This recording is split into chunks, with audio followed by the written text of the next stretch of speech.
সকলকে রয়্যাল এডুকেয়ারের পক্ষ থেকে স্বাগত। আজকে আমি তোমাদের জন্য নিয়ে এসেছি 12 এর মডেল কোয়েশ্চেন নম্বর 2 এবং এই যে স্কুল যেটা সেটা হচ্ছে রামকৃষ্ণ বিবেকানন্দ মিশন বিদ্যাভবন।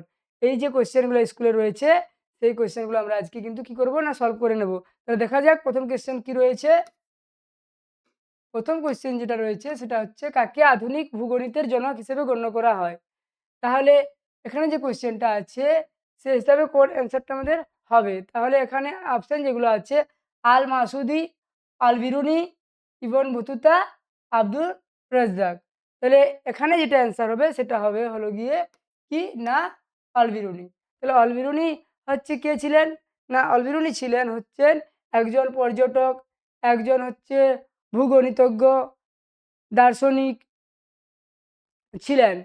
এরপরে তার যে গ্রন্থ, তার গ্রন্থটা কি কিতাবুল হিন্দ বা তহকি হিন্দ। তার গ্রন্থটার নাম কি আমরা জানি সকলে, কিতাবুল হিন্দ। হিন্দ তার গ্রন্থটার নাম। এরপরে তিনি তার উপাধিটা কি ছিল, তার উপাধিটা ছিল ফাদার অফ মডার্ন জিওডেসি। তাহলে আমরা জানি সকলে। এরপরে আমরা কোয়েশ্চেন নাম্বার 2-তে চলে আসবো। কোয়েশ্চেন নাম্বার 2-তে যে কোয়েশ্চেনটা রয়েছে সে কোয়েশ্চেনটা হলো কি না মার্কো পোলো তার ভ্রমণ বিবরণীতে বা ভ্রমণ কাহিনীতে পাণ্ড্য রাজ্যকে কি নামে উল্লেখ করেছেন। তাহলে মার্কো পোলো কোন জায়গার পর্যটক ছিলেন না ইতালির ভেনিস শহর থেকে তিনি ভারতে এসেছিলেন, মানে সেই ইতালি যে ভেনিস শহর ছিল সেখানে তিনি জন্মগ্রহণ করেছিলেন। এবং এই মার্কো পোলো তিনি কিন্তু একজন পর্যটক ছিলেন এবং তিনি যখন আসছেন ভারতে তখন তার ভ্রমণ কাহিনীতে যে পাণ্ড্য রাজ্যটি ছিল সেই রাজ্যটিকে তিনি হচ্ছে বা রাজ্যটি তিনি কি নাম দেন বা কি বলে সেটাকে তিনি উল্লেখ করেন, সেটা হলো গিয়ে কি না মাবার, না করমণ্ডল, না লেক, না কৈলম। তাহলে এখানে যেটা হবে সেটা হচ্ছে মাবার। তাহলে সঠিক অ্যান্সার আমাদের কি হয়ে গেল না মাবার। এরপরে আমরা আসবো কোয়েশ্চেন নাম্বার 3-তে। কোয়েশ্চেন নাম্বার 3-তে যেটা আছে সেটা হচ্ছে ইবন বতুতার আসল নাম কি। তাহলে ইবন বতুতা তাহলে কে ছিলেন না ইবন বতুতা একজন পর্যটক ছিলেন এবং তিনি কোথা থেকে আসছেন বা কোথায় তার মানে জন্মস্থান, সেটা হচ্ছিল আফ্রিকার মরক্কো দেশের তানজিয়া শহর।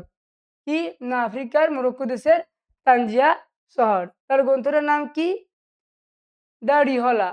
তার গ্রন্থের নাম দ্য রিহলা, আমরা সকলেই জানি। এবং ইবন বতুতা যখন মানে ভারতে আসছেন তখন তিনি কি করছেন, কার সময়কালে আসছেন, মোহাম্মদ বিন তুঘলকের সময়কালে তিনি কোথায় আসছেন না ভারতে আসছেন। এবং তিনি দেখবো তার যে আসল নাম সেটা কিন্তু এখানে যে অপশানগুলো আছে আব্দুর, তারপরে 2 নম্বরে যেটা আছে মোহাম্মদ, তারপর 3 নম্বরে সুলি, তারপর ডি হচ্ছে শ্রেষ্ঠী। তো এখানে যেটা হবে সেটা হচ্ছে মোহাম্মদ। তাহলে ইবন বতুতার আসল নাম কি মোহাম্মদ। তাহলে আমরা সঠিক অ্যান্সার কি পেয়ে গেলাম মোহাম্মদ। এরপরে আমরা কোয়েশ্চেন নাম্বার 4-এ যাবো। কোয়েশ্চেন নাম্বার 4-এ যে কোয়েশ্চেনটা রয়েছে সেটা একটু আমরা কি না দেখে নেবো সঠিক মানে অ্যান্সার কি হবে তার। এরপরে আব্দুর রাজ্জাক কার শাসনকালে বিজয়নগরে আসেন। তাহলে এখানে আমরা সকলেই জানি আব্দুর রাজ্জাক কোথা থেকে এসেছিল, পারস্য থেকে এসেছিল আব্দুর রাজ্জাক।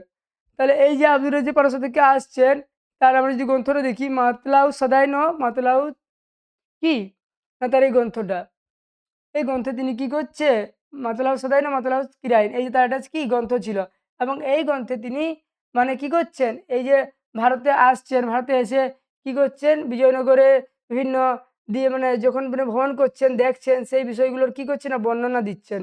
বর্ণনা দেওয়ার পরে কি করছেন প্রশংসা করছেন সেই জায়গাটার। এবং এটি কার সময়কালে আসছিলেন যদি আমরা দেখিলি অ্যান্সার হচ্ছে দ্বিতীয় দেবরায়, মনে রাখতে হবে এই দ্বিতীয় দেবরায়ের সময়কালে তিনি আসছেন। এরপরে আমরা যাব কোয়েশ্চেন নাম্বার 5-এ। কোয়েশ্চেন নাম্বার 5-এ যে কোয়েশ্চেনগুলো আছে সেই কোয়েশ্চেনগুলো আমরা একটু দেখে নেব। তাহলে কী কী মানে কোয়েশ্চেনটা রয়েছে। তাহলে বাক্যগুলি কালানুক্রমিক অনুসারে সাজাও, মানে এখানে কি করা হয়েছে না প্রত্যেকটা বাক্য তুলে দেওয়া হয়েছে এবং এই বাক্যগুলো আমরা কি করতে হবে না হচ্ছে পরপর ক্রোনোলজি ওয়াইজ সাজাতে বলার কথা বলা হয়েছে এবং কোনটা মানে কোনটার পরে হবে। তো প্রথমত আমরা দেখব যে প্রথম যে ইয়েটা দেওয়া হয়েছে ফ্রাসোয়া বার্নিয়ে কাশ্মীর পরিদর্শন, এটা কি প্রথমে তিনি কাশ্মীর পরিদর্শন করেছিলেন না। বার্নিয়ের বাংলা ভ্রমণ তিনি করেছিলেন প্রথমে না। বার্নিয়ে আগ্রা পরিদর্শন প্রথমে তিনি কি করেছিল না 1 নম্বরে তিনি আগ্রা পরিদর্শন করেছিল। কি করেছিল আগ্রা পরিদর্শন করেছিল। এরপরে আমরা দেখব যে দ্বিতীয়ত তিনি কি করছে না কাশ্মীর পরিদর্শন করছে। কোথা না কাশ্মীর পরিদর্শন করছে, এটা আমাদেরকে কি করতে হবে মনে রাখতে হবে। এবং 3 নম্বর তিনি কি করছেন, 3 নম্বরে যেটা মনে রাখতে হবে তিনি হচ্ছে বাংলা ভ্রমণ করছে।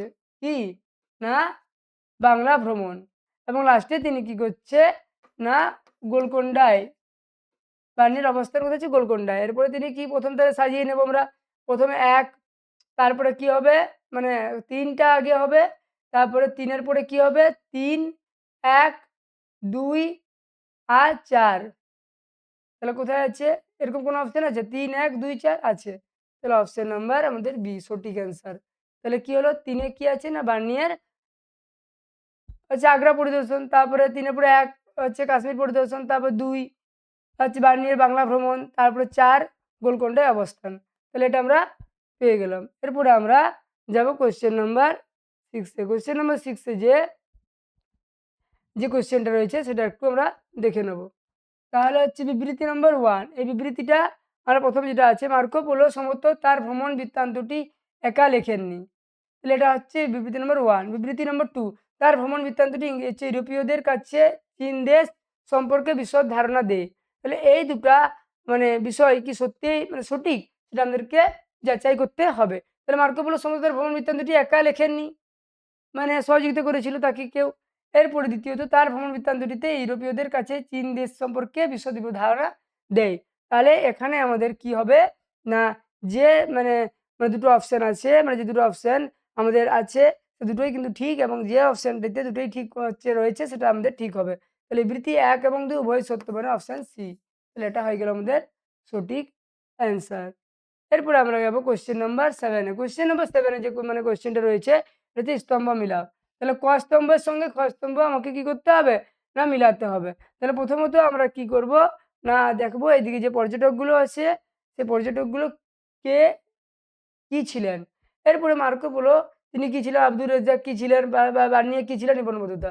তাহলে আমরা যেগুলো পারবো সেগুলো আগে মিলিয়ে নেবো, তাহলে কি হবে বিষয়টা সহজ হবে। তাহলে ইবন বতুতা কি ছিল না কাজী ছিল, তাহলে আব্দুর রাজ্জাক রাজদূত ছিল, তাহলে হচ্ছে ফাঁসো বানিয়ে চিকিৎসক ছিল, আর মার্কো পোলো বণিক। তাহলে মিলে গেল। এবং এই অপশানগুলো অনুযায়ী যেগুলো মানে রয়েছে সেটা আমাদেরকে কী করতে হবে না মানে মানে দেখাতে হবে যেটা মানে সঠিক ক্রম। এরপরে যেটা রয়েছে যেমন মার্কো পোলো কি না একজন বণিক, তাহলে হচ্ছে 1-এর সি 2-এর কি 2-এর এ 2-এর এ, এবার হচ্ছে 3-এর কি ডি 3-এর ডি, আর 4-এর হচ্ছে কি বি। তাহলে আমাদের সঠিক আনসার হয়ে গেল অপশান এ। তাহলে এটা আমরা পেয়ে গেলাম। এরপরে আমরা যাব কোশ্চেন নাম্বার 8 এ। কোশ্চেন নাম্বার 8 এ আলবার কথার অর্থ কি? তাহলে আলবার কথার অর্থটা আমাদেরকে জানতে হবে।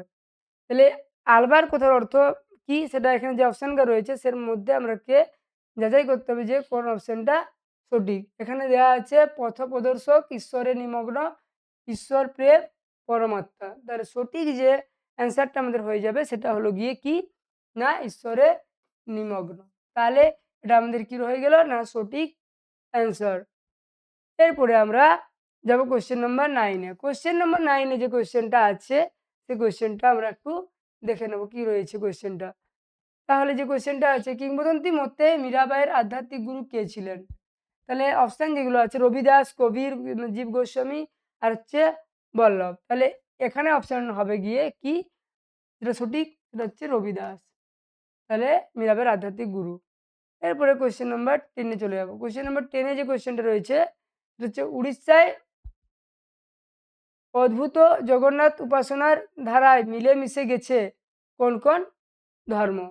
তাহলে এগুলো কোন কোন ধর্ম হবে? একটা হবে ব্রাহ্মণতান্ত্রিক ধর্ম, একটা নাথ ধর্ম। এই দুটা ধর্ম। তাহলে এই দুটা ধর্মই কিন্তু যে অপশানে সঠিক রয়েছে যেমন এ আর সি উভয়ই সঠিক। সহজা ধর্ম কোনোদিনও হবে না। তাহলে আমাদের অ্যান্সার হয়ে গেল কি অপশন নাম্বার ডি সঠিক অ্যান্সার। এরপরে আমরা যাব কোয়েশ্চেন নাম্বার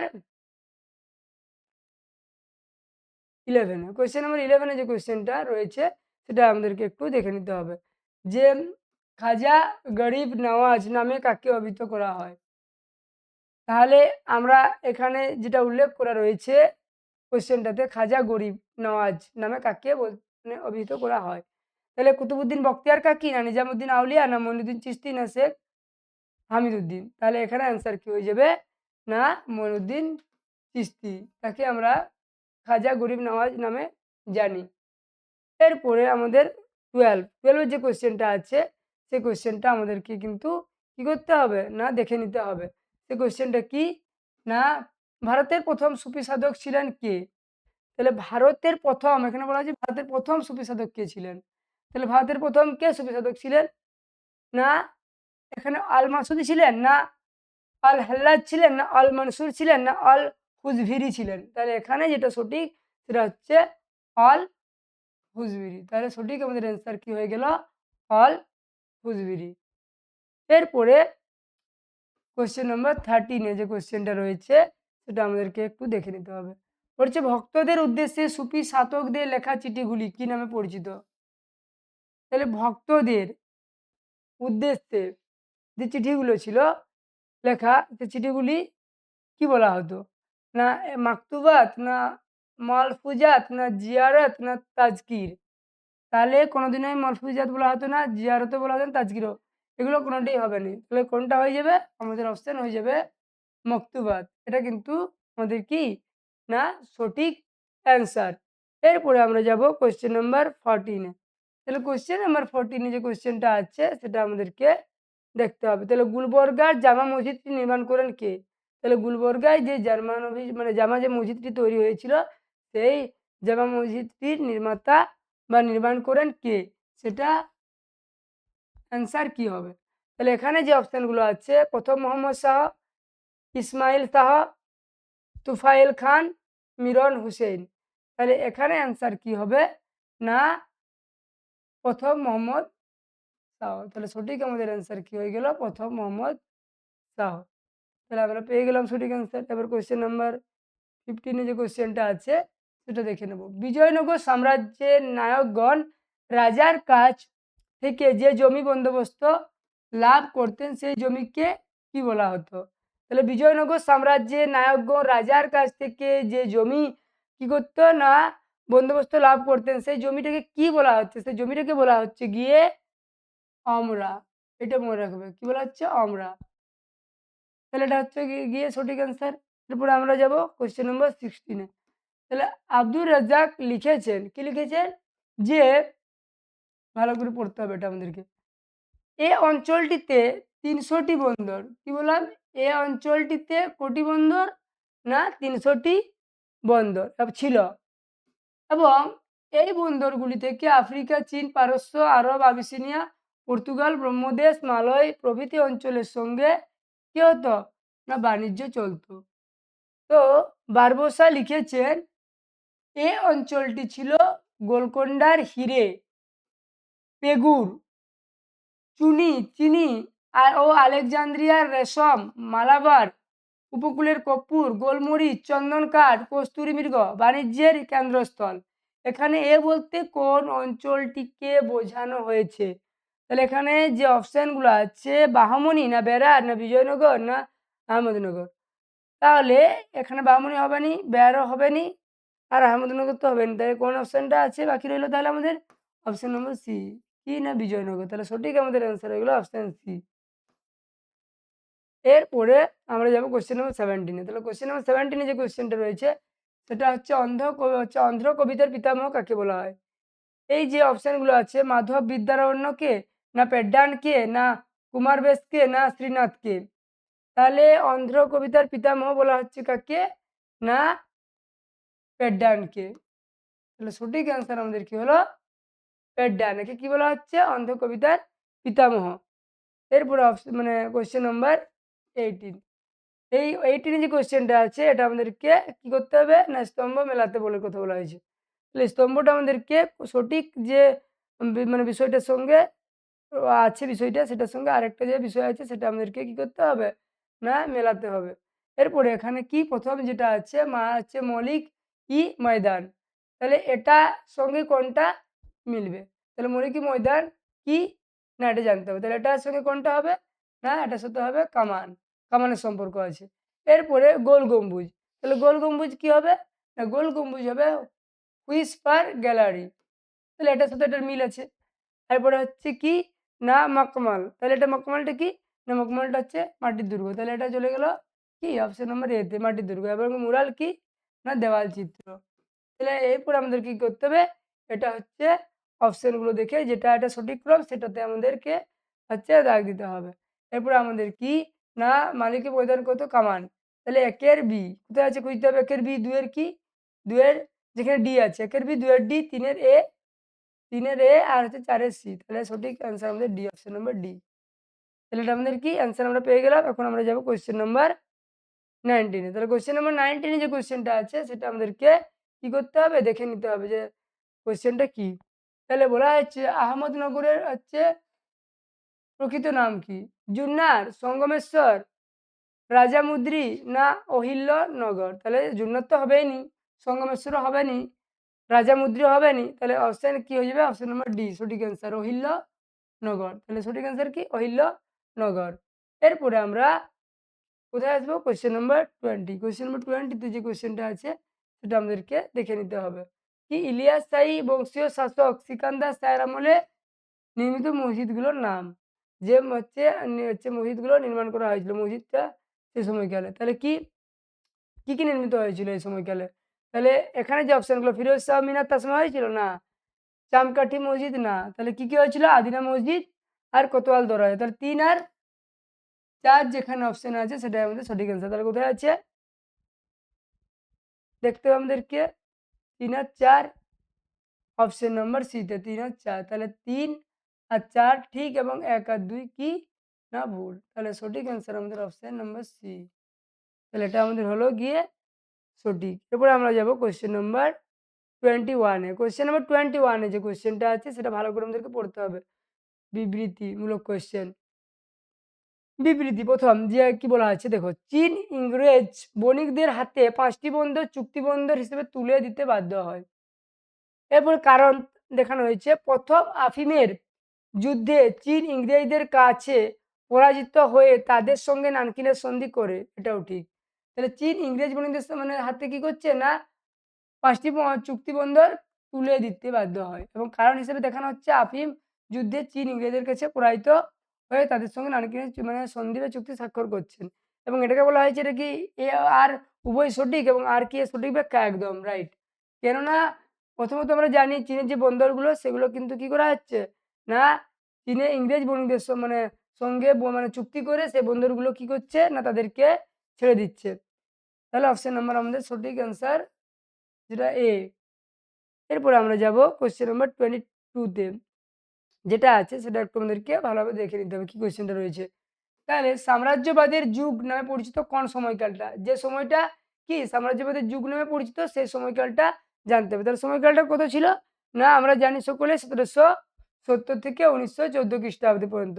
তাহলে এগুলো দেখতে হবে না, কেন আমরা যেহেতু জানি যে সাম্রাজ্যবাদের যুগের সঠিক সময়কালটা কত, তাহলে কত 1870 থেকে 1914 খ্রিস্টাব্দ মানে প্রথম বিশ্বযুদ্ধের সময় গিয়ে এই যে মানে সাম্রাজ্যবাদের যে পরিসীমাটা সমাপ্তি হচ্ছে। তাহলে আমাদের অপশন নাম্বার সি হচ্ছে সঠিক অ্যান্সার। এরপরে আমরা কোয়েশ্চেন নাম্বার 23-তে আমরা যে বিষয়গুলো উল্লেখিত আছে সেগুলো আমাদেরকে দেখতে হবে যে মানে স্তম্ভ সঙ্গে খ স্তম্ভ সঙ্গে খ স্তম্ভ। তাহলে প্রথমত মুক্তদার নীতি। তাহলে এই মুক্তদার নীতি বিষয়টি আমরা দেখব গিয়ে কার সাথে মিলছে। মুক্তদার নীতি কে করছে না জন হে। তাহলে এটা পেরে গেলাম আমার। অবাধ বাণিজ্য নীতি তাহলে কি হবে না অবাধ বাণিজ্য নীতি আমাদেরকে জানতে হবে কুয়েশনে। এরপরে ক্যান্টন বন্দর এটা তো জানি চীনে। আর চীনা তরমুজের বিভাজন হ্যারল্ড ভিনাক। তাহলে এটা মিলে গেল এটার সাথে। তাহলে এই অপশানটা ধরে যেটা হবে সেটা আমাদেরকে চিহ্নিত করতে হবে। তাহলে প্রথমত মুক্তদার নীতি কি না এর মানে একের বি। তাহলে একের বি কোথায় আছে একের বি 2-এর সি 2-এর সি 3-এর এ 3-এর এ আর 4-এর ডি। তাহলে এটা আমাদের কি সঠিক অ্যান্সার মানে অপশন নাম্বার ডি আমাদের কি হয়ে গেল না সঠিক। এরপরে আমরা যাবো কোয়েশ্চেন নাম্বার 24।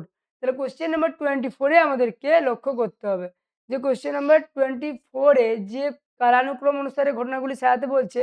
তাহলে এই যে ঘটনাগুলো আছে আমরা দেখবো যে প্রত্যেকটা যেমন শিল্প বিপ্লব, বাণিজ্যিক মূলধনের উদ্ভব, পুঁজিবাদী মূলধনের উদ্ভব প্রথম বিশ্বযুদ্ধ। তাহলে প্রথম কোনটা হবে?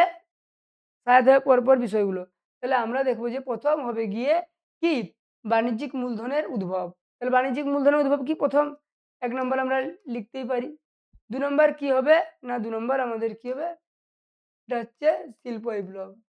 ৩ নম্বর কি হবে? পুঁজিবাদী মূলধনের উদ্ভব। আর হচ্ছে লাস্টে কি হবে? প্রথম বিশ্বযুদ্ধ। তাহলে আমাদেরকে এটা ক্রম অনুসারে সাজাতে হবে। তাহলে প্রথম কি? ২। তাহলে ২ টা কোথায় আছে? ২ তারপরে কি হবে? ১, ২, ১, ৩, ৪। তাহলে আমাদের অপশন নাম্বার এ। তাহলে সঠিক অ্যান্সার আমাদের কি হয়ে যাবে? Option number A.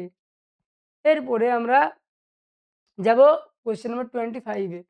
Question number 25 এ যে কোয়েশ্চেনটা আছে সেই কোয়েশ্চেনটা আমরা দেখে নেব। তাহলে কি? যে মার্কেন্টাইল বাদ কথাটি সর্বপ্রথম ব্যবহৃত হয় যে গ্রন্থে? তাহলে কোন গ্রন্থে এই মার্কেন্টাইল বাদ কথাটির ব্যবহার আমরা পাচ্ছি? তাহলে কোন গ্রন্থে? না দ্য ওয়েলথ অফ নেশন। এটা কার লেখা?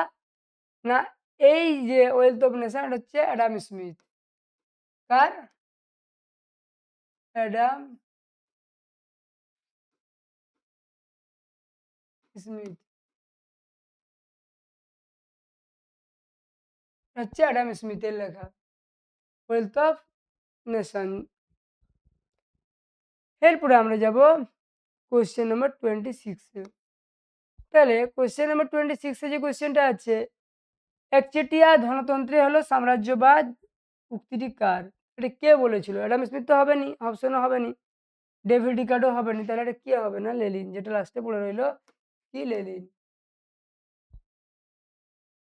তাহলে সঠিক আমাদের কি হয়ে গেল? লেনিন। এরপরে আমরা কোয়েশ্চেন নাম্বার 27 এ যাব। কোয়েশ্চেন নাম্বার 27 এ যেটা আছে, মূলধনের পাহাড় সৃষ্টির প্রধান কারণ কি? তাহলে যে কারণগুলো মূলধনের পাহাড় সৃষ্টির হবে সেগুলো আমাদেরকে দেখতে হবে। তাহলে প্রথমত কি হবে? ধনসম্পদ বন্টনের ক্ষেত্রে বৈষম্য হবে, উদ্বৃত্ত পুঁজির সৃষ্টি হবে, শ্রমিক শ্রেণীর জীবনযাত্রার মান উন্নয়ন, এটা হবে না কোনোদিনও। প্রথমে কেটে দিই তাহলে এটা হবে না। এরপরে শিল্প মালিকদের মুনাফা অর্জনের পরিকল্পনা। তাহলে এগুলো হচ্ছে, এটা হচ্ছে না। তাহলে কোনগুলো হবে? তাহলে হচ্ছে ১, ২ আর ৪।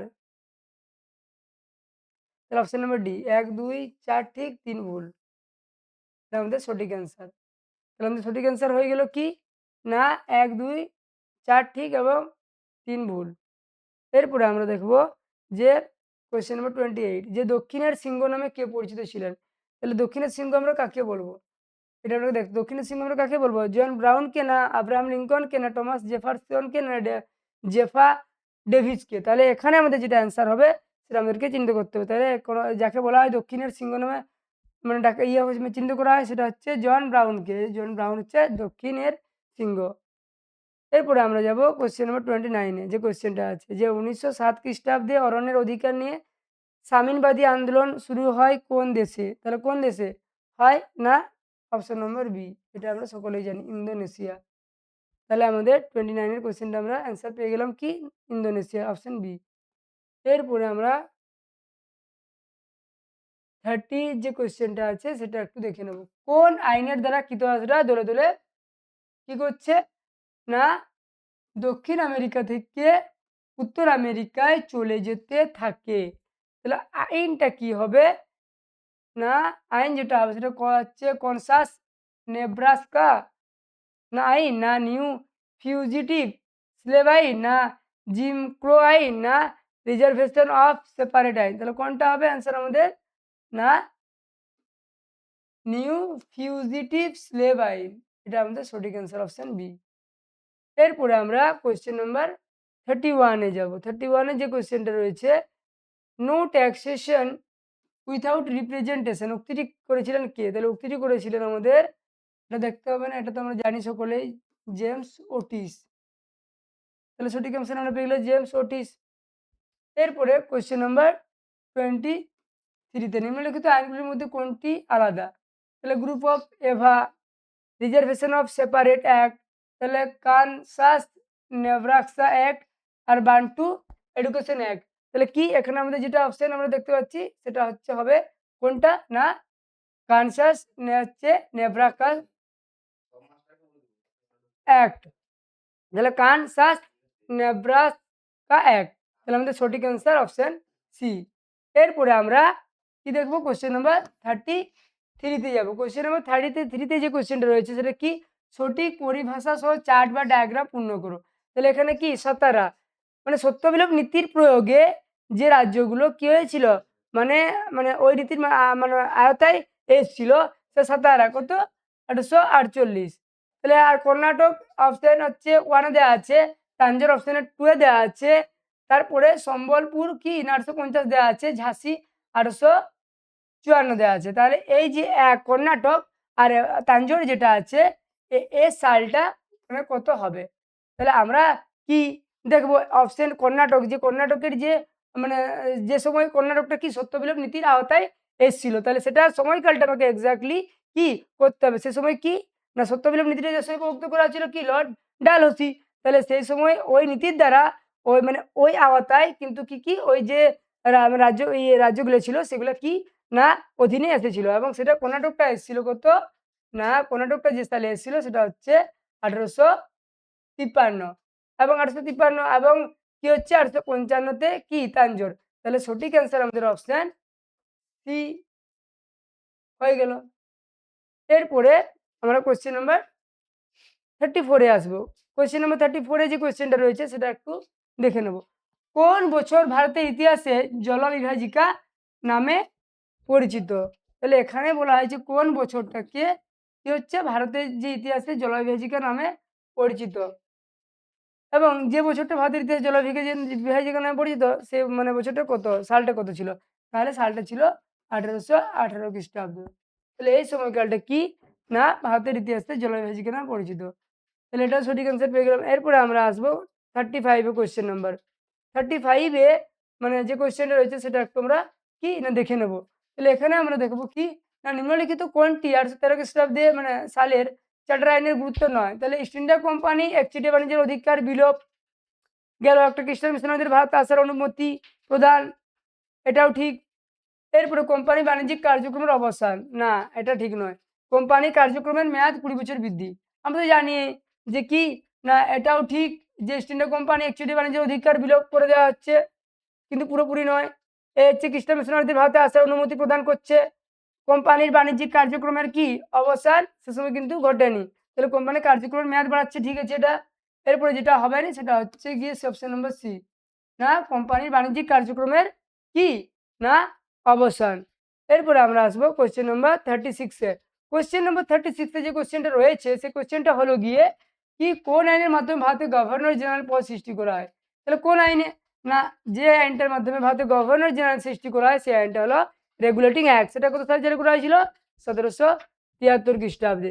তাহলে রেগুলেটিং অ্যাক্ট কত সালে হয়েছিল, 1773, জানি আমরা সকলে। 1773 খ্রিস্টাব্দে কি হচ্ছে রেগুলেটিং অ্যাক্ট, এই যে খ্রিস্টাব্দে চালু করা হচ্ছে রেগুলেটিং অ্যাক্ট। তাহলে এই আইনটার মাধ্যমে জেনারেল পদ সৃষ্টি করা হয়। এরপরে কোশ্চেন নাম্বার আমরা 37-এ আসবো। ওয়ারেন হেস্টিং কত খ্রিস্টাব্দে ফৌজদারি পদটি বিলুপ্তি করেন। তাহলে এটা আমরা সকলেই জানি 1781 খ্রিস্টাব্দে, তাহলে অপশন দেখতে হবে না। তাহলে কত খ্রিস্টাব্দে করে বিলুপ্তি না 1781 খ্রিস্টাব্দে। এরপরে আমরা কোশ্চেন নাম্বার 38-এ আসবো। কোশ্চেন নাম্বার 38-এ যে কোশ্চেনটা রয়েছে সেটা হচ্ছে, ব্রিটিশ সরকার কবে ইন্ডিয়ান আর্মি প্রতিষ্ঠা করেন। তাহলে কত সালে করেন এটা আমাদেরকে একটু জানতে হবে। তাহলে কত নম্বরে করে 1895 খ্রিস্টাব্দে। তাহলে সঠিক অ্যান্সার আমাদের কত হয়ে গেল 1895 খ্রিস্টাব্দে। এরপরে যে কোশ্চেনটা আছে স্তম্ভ মিলাও, না ক স্তম্ভের সঙ্গে খ স্তম্ভ আমাদেরকে কি করতে হবে না মিলাতে কথা বলা হয়েছে। তাহলে এখানে আমরা প্রথমত না চিরস্থায়ী বন্দোবস্ত, পাঁচশালা বন্দোবস্ত, মহলাটি বন্দোবস্ত, ভারতীয় ল কমিশন। তাহলে চিরস্থায়ী বন্দোবস্ত আমরা দেখছি কবে হচ্ছে, চিরস্থায়ী বন্দোবস্ত 1793 খ্রিস্টাব্দে, জানি খ্রিস্টাব্দে হয়। কে করেন না Cornwallis, Lord Cornwallis, Lord Cornwallis, এটা গেল। এরপর পাঁচশালা বন্দোবস্ত মানে যেটাকে ইজারাদারি বন্দোবস্ত বলা হয়, সেটা কি কত সালে হয় 1772। কত 1772 কে না ওয়ারেন হেস্টিং, ওয়ারেন হেস্টিংস এটাও জানি। এরপর হচ্ছে মহলারি বন্দোবস্ত। এটা কবে হয় মহলারি বন্দোবস্ত? না, মহলারি বন্দোবস্তটা হয় 1822 খ্রিস্টাব্দে। কে করেন মহলারি বন্দোবস্ত সূচনা বা সে সময় হয়? না, হোল্ট ম্যাকেনজি, এটা আমরা জানি। এরপরে ভারতীয় ল কমিশন, তাহলে কে করে? William Bentinck. তাহলে আমাদের কি, না আমাদেরকে এখানে মিলাতে হবে, মানে প্রত্যেকটার সাথে প্রত্যেকটা কে কে মানে কারা কারা এই বন্দোবস্তগুলো কি না চালু করেছিল কারা, তাদেরকে আমাদেরকে চিন্তা করতে হবে। সহজে আমরা পারবো, কোয়েশ্চেনটা খুবই সহজ। তাহলে আমরা যদি দেখি, তাহলে চিরস্থায়ী বন্দোবস্ত কে? না, লর্ড কর্নওয়ালিস। 5 তালা বন্দোবস্ত কে? Warren Hastings. মহলারি বন্দোবস্ত কে? হোল্ট ম্যাকেনজি। তাহলে এটা আমরা হয়ে গেল। আর ভারতীয় law commission Lord William Bentinck. অপশনগুলো কোথায় আছে? চিরস্থায়ী বন্দোবস্ত হচ্ছে সি, একের সি, একের সি, 2 এর ডি, 2 এর ডি, 3 এর বি, 3 এর বি আর 4 এর এ, মানে অপশন নম্বর বি সঠিক অ্যান্সার। এরপর আমরা যাবো কোশ্চেন নম্বর 40 তে, লাস্ট কোশ্চেন। আমরা যে চিরস্থায়ী বন্দোবস্ত কে একটি দুঃখজনক ভুল বলেছেন। তাহলে চিরস্থায়ী বন্দোবস্ত আমরা জানি কবে হয়েছিল, কোথায় হয়েছিল। চিরস্থায়ী বন্দোবস্ত কবে হয়েছিল? 1793 খ্রিস্টাব্দে। কোন কোন জায়গায়? বাংলা, বিহার, উড়িষ্যায়। এবং এই যে চিরস্থায়ী বন্দোবস্তকে আমরা কি জমিদারি বন্দোবস্ত বলে থাকি।